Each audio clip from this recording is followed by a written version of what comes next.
Otiđimo odavde. Otiđimo skupa. Nemoj se bojati cvijeta. Nemoj se bojati nikoga. Niti ove planete, čak da te cijela obuzme kao neki autoritet. Jer ti imaš spremna krila za let. Ti jesi taj sjajni leptir. Ti jesi ta pčelica, radilica. Ali znaš, došlo je vrijeme da budeš uživalica.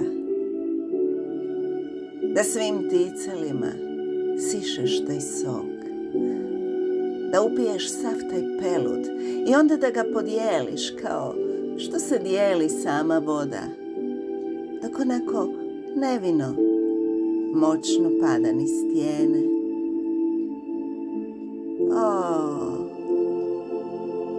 Ti divni slapovi naše vječnosti. Sjećaš se Cesarića? Sjećaš se tih davnih dana? Kad bili smo ko kolibrići, obljetali oko onog nedostupnog cvijeta. Tako smo mislili da nam je nedostupno, nedozvoljeno, da nam nije moguće. A onda se pojavi mala buba Mara sa tim crvenim plaštem, sa tom vječnošću koja kaže sve ti je moguće. Ti zaslužuješ te sokove, taj zlatni tok s izvora.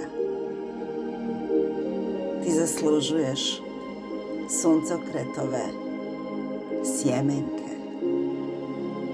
I to ulje u svim svojim lončanicama. Nasiši se tog peluda. Uzmi sav taj hibiskus za sebe. I raširi krila i poteci, onako moćno i snažno. I ne dopusti da te više vodi lažno. Sad znaš gdje je istina i u čijim njedrima se skriva. I nije da oduvijek nije tu bila i da ne biva. I nije da nisi imao krila. Samo se nisi usudio poletjeti. Samo ti nije dalo ono nešto što se zove strah. Ali sada si slobodan. I ponovo možeš izabrati baš to što srce bira.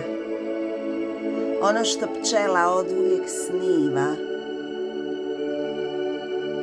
Samo da je kraljevskog roda.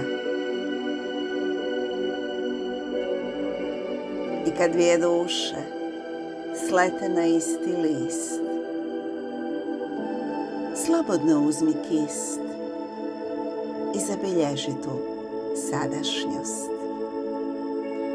Neka slika tvoje slike bude lik tvoga lika, mog i tvog oblika.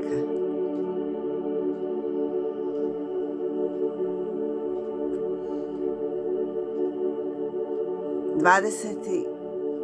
srpnja 2026. na blagdan Svetog Ilije Proroka. Mirjam Nadin.